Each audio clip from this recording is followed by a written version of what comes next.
Okay, let's start. Hi, I'm Pavel, and I am here to talk about how to never give a Sentry down. And it's a story about sadness, eternity, nuisance, and trying.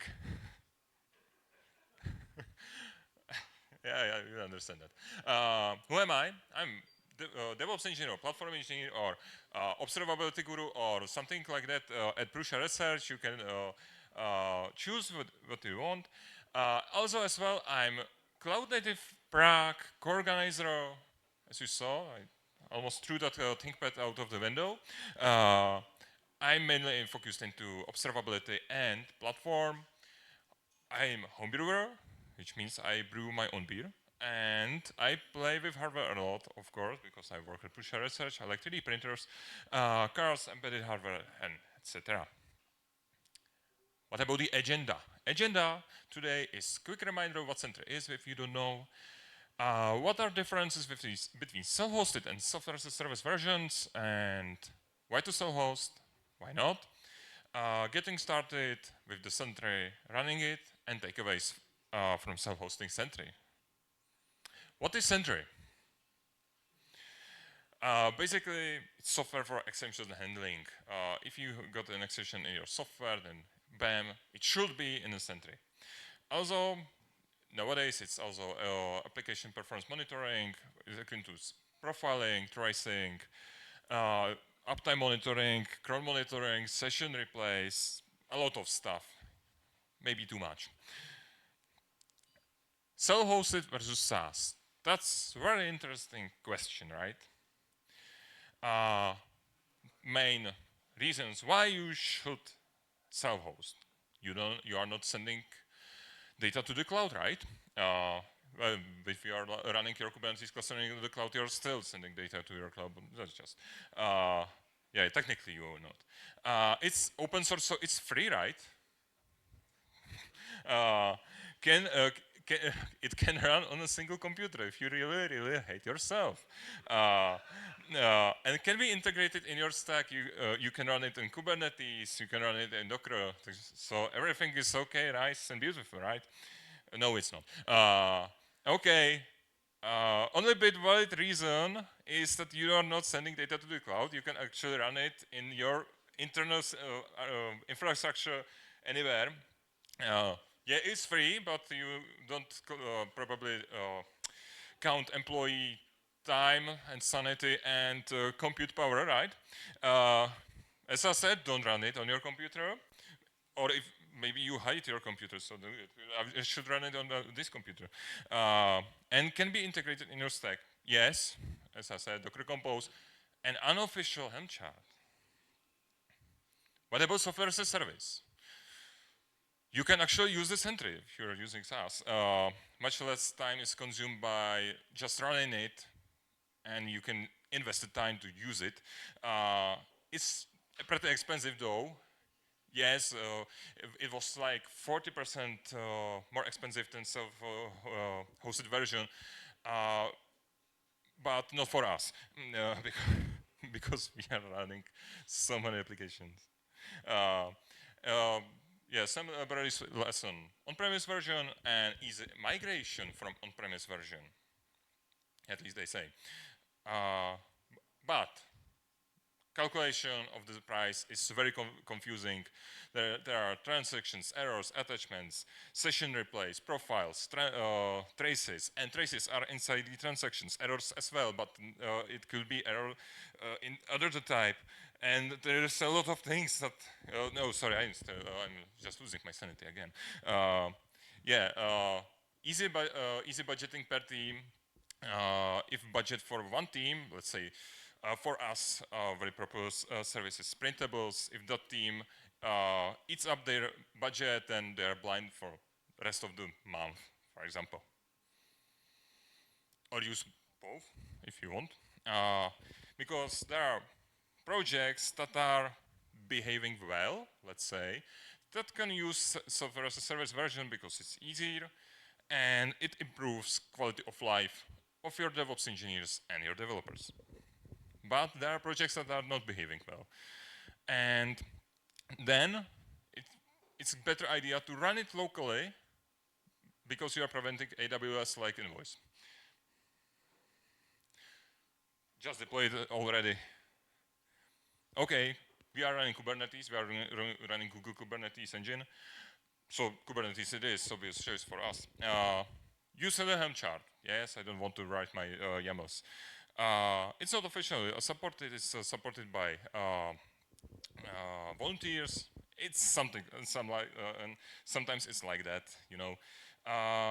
But it's by volunteers, so we are creating issues for them, trying to help them, and you know, trying to make each other's life better. But running Sentry in Kubernetes is far from ideal, because Sentry doesn't run at all, and running in Kubernetes is even worse. But still, Kubernetes is best choice for us because you can choose bare metal or Docker Compose, and those are choices that we don't want to take. And this is going to be long, really long. Okay, a lot of components. We have memcached. We have Postgres for relation data, ClickHouse for none of the data, Kafka for handling ingesters, Redis for handling ingesters, Zookeeper for handling ClickHouse. We are not using Zookeeper for Kafka. Good things for craft. And let's go.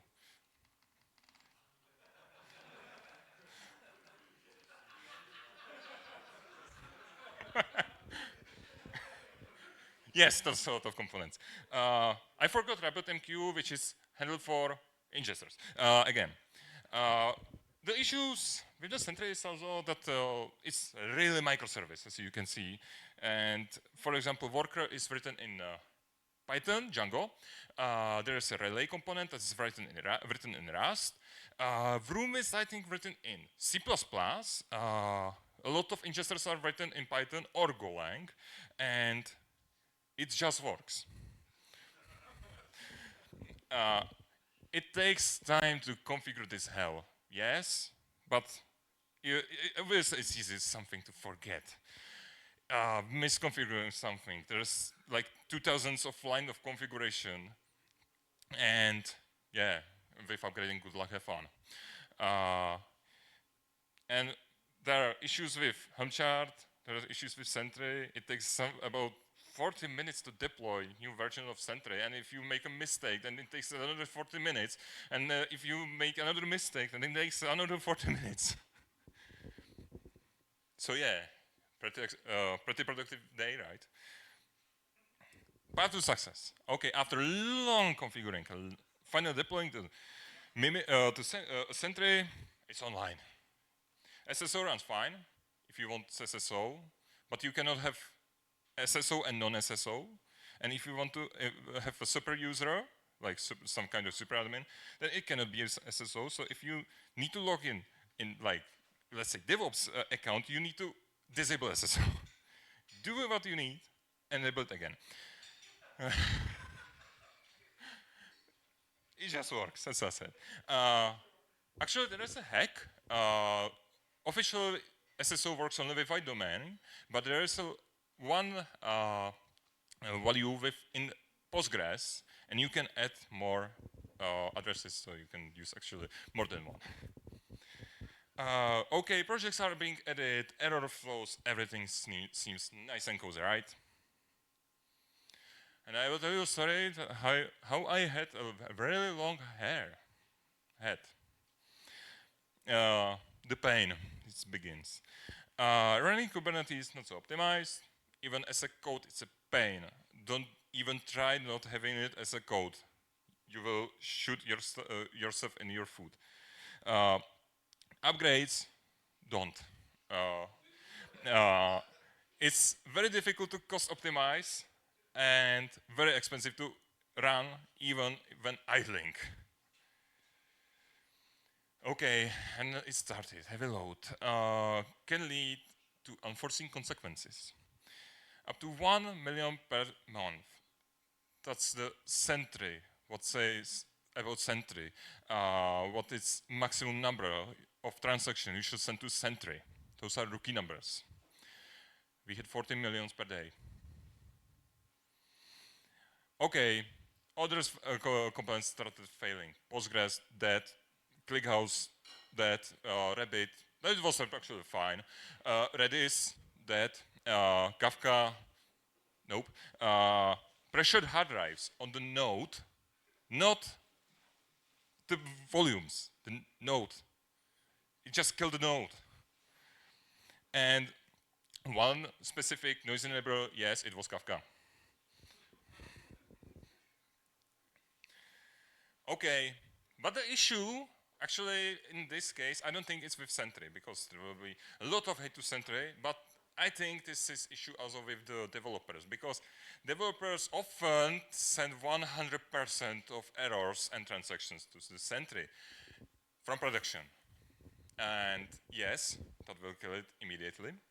But yes, we fortunately make it true, and now it's like 1%, something like that. Well, it should be. Yeah, 1 million per hour. It was like sometimes it was 40 million per day. And the pain after heavy load. Our Postgres grew to up 2 terabytes. It was really nice to write a TI instead of GI. It was the first time I did that. At ClickHouse, we have 3 replicas of ClickHouse, 3 times 600 gigabytes, plus broken sharding. Thanks. Enormous compute load still, because the database wasn't working properly. Unfortunately, we make it through and vacuum it. Yeah, vacuuming is really nice. And until recently, still constantly breaking Kafka topics. Fortunately, that's solved, but I miss my hair still. Yes, and now is the time I will tell you the definition of insanity. Last year, Sentry took 1/3 of my time at work. And not only my time. At this moment, it's kind of stable. Yeah, occasional out of memory kill. Yes, that's unusual. Like, what happened? You stopped care about that. Still issues with topics, but they are resolved constantly and automatically. So no issues with that. But about upgrading. Okay. Yes. Upgrading is hell. Hell. Just hell. If you upgrade, revert is sometimes, not every time, but almost impossible, because there are migrations that are running, and it's built up in Django. So Django migrations, and it sometimes works, sometimes, not all the time. And if ClickHouse migration stopped, yeah, nope. You are cooked more than Gordon Ramsay probably. Actually, we had an error that was findable on Google. I found it like 6 years ago, 1 year ago, few months ago. No solution. Solution is redeploy Sentry. Yes, nice. Do you know what we did? We just skipped the migration. But it works, at least for now. At least for now. The issue is that sometimes you need to upgrade, because in 24.7.1 was an issue with Sentry cleanup job, very nice, and it was fixed in 24.9 for one, I think, and you need to migrate to 24.8.0 and then to newest version, but the 24.0 that should be like one step to our fixed Sentry was broken. Okay, that's the migration I told you about. Sometimes developers want more features, because in version 21, 22, there were added session replays, they wanted to use it, okay, so let's upgrade Sentry. But Sentry upgrade doesn't work, so you are working on a fix, but you are constantly bombarded by developers. Hey, Sentry isn't working, and then you are starting having PTSD from Slack notifications, and yeah, you know, it's continues. Take away. I will not prolong it. We are, you are waiting for the pizza. Okay, okay. So, take away. It's take a while. Uh, don't. Just kidding. Self-hosted Sentry makes kinda sense when you have really extensive load. If you have few applications that can behave, then you have no reason to use self-hosted Sentry. If you have a lot of well-behaving applications, you have a reason to use Sentry. If you have like few applications that cannot behave, and you should probably tell your developers to behave. Yeah, the pricing of the SaaS versions is really high. You need to allocate up to one person to Sentry, because it can happen that they will fix, trying to fix Sentry 1 week, 2 weeks, and it happened to us.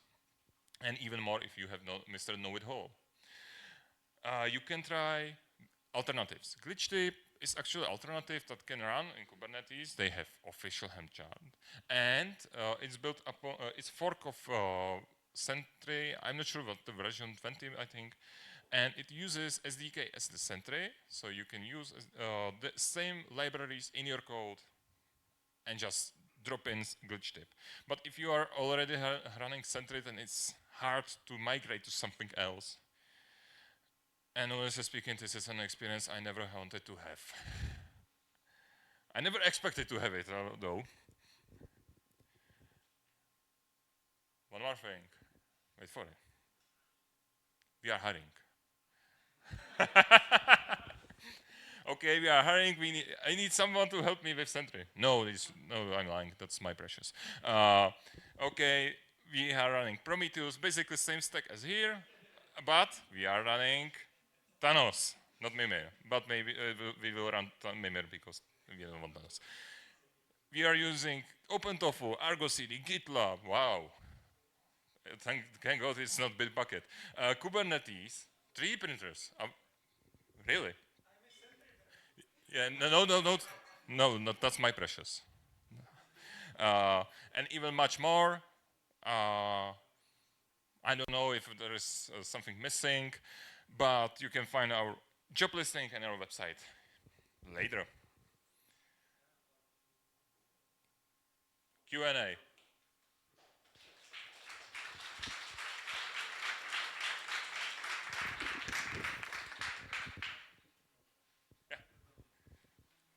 Okay, yeah, there are questions. How do you monitor errors in Sentry? In usual deployment, sometimes it stucks and wants to restart, with no apparent reasons other than I like HTTP 503. You mean monitor in Sentry, like Sentry errors? Okay. Sometimes you can just select all your pods and delete them. Actually, it's not only my experience, but I was talking with someone from Sentinel-1, and they just did just that, and it worked. But yeah, obviously you need to find the culprit. Maybe it's Kafka, maybe it's ClickHouse, and most of the times you have to restart web service. Then it will probably help. Ještě jednou. Na to klikni. Any idea of the on the cost of the self-hosted Sentry versus for engineering team? Okay, I like that. Ballpark is fine. About the price of the Sentry itself is about 30,000 euros per last year. With the our time, 40, 50, something like that. Did you consider writing the backend yourself? Yes. And kicking out our developers sometimes. But no, they are not that bad. Yes, it's take a while because they have to deploy, develop the application and not sometimes the libraries, because the libraries for few languages are not ideal, if I remember correctly. And but you meant backend for Sentry? No? Okay.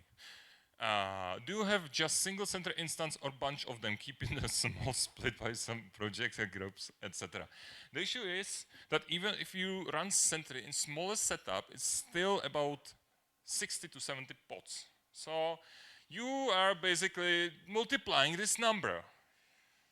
Yeah, so if you have like 3 projects, then you have 210 pods. And if you want to run it properly, so you have high availability, then it's about 160 and 150 pods, which drains all node and more. So no, we are running one service, one Sentry, because I will probably be here talking about Sentry. Okay, what services do you provide? Could you mention some critical and curious ones that are hard to imagine? You mean like company or like DevOps department? Like DevOps. Of course, Sentry, yeah, it's very important. Grafana, Argo CD, like Prusa Research. Okay. What services? We are manufacturing 3D printers and developing them here. We are providing web services, printables, that is 3D model like database, eShop, knowledge base, which is support website, etc. Everything about the 3D printers. Prusa Connect, about that's about controlling the printers from the cloud. Our most expensive project. How many services you run? Again, as DevOps, or how this is meant, or like applications that are connected to Sentry, in this case? How many?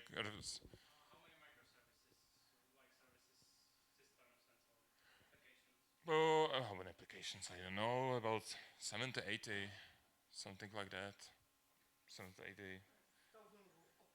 Yeah, thousands of pods. It's about 116 pods, if I remember correctly. How you become an expert in all these Sentry parts in the end? No.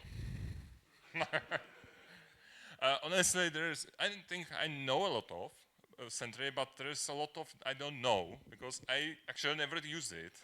Yeah, I use it for few times because we have like Sentry Kubernetes connected to Sentry, but I have PTSD from using Sentry, so I don't use it. Yeah, of course I used it. Is OTel an alternative? I was thinking about it because OpenTelemetry can help us, but we invested a lot of time in this setup, and it will take a while to migrate to OpenTelemetry because OpenTelemetry have ingester for Sentry, so you can process the data and send them anywhere else.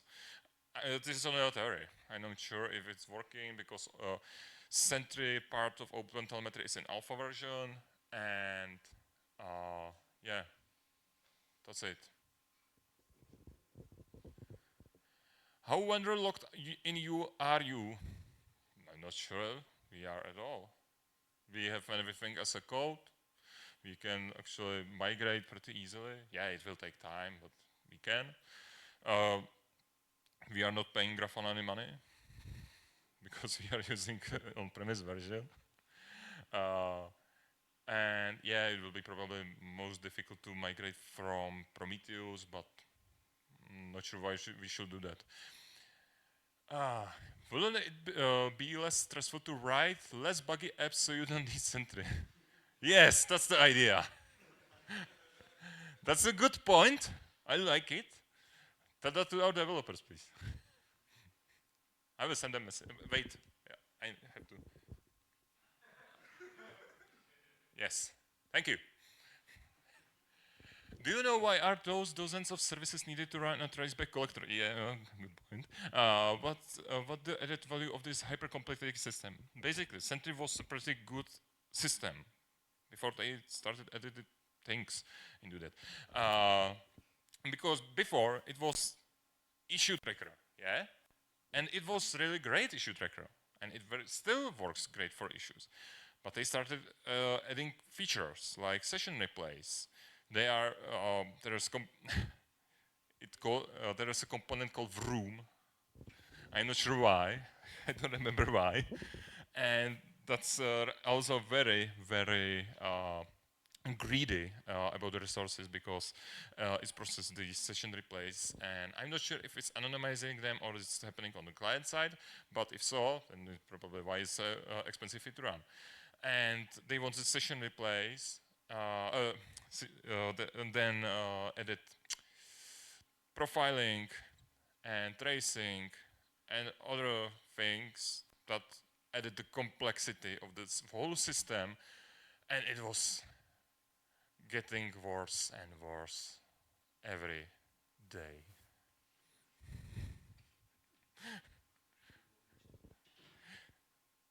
Yeah, he says that you should use glitch tip. He said that. No, basically glitch tip is a fork Sentry before it became that big and complex. Because what happened? Do you know what happened to Terraform, right? Then the same thing basically happened to Sentry as well. It's not the same, but different, but the same. And some group of people just went, forked it, created glitch tip, and glitch tip is much easier to run. Few components, still microservice, but not so granular, which is much better. Not only to deploy, but also to run. Do you use Sentry AIs to suggest fixes of errors? It sounds like you may like it. I'm not sure it will help you developers. But yeah, I saw that in the Helm chart that token to ChatGPT. I was thinking, yeah, that would be cool. But then I realized it will be much more work for me. So no. But thanks for question.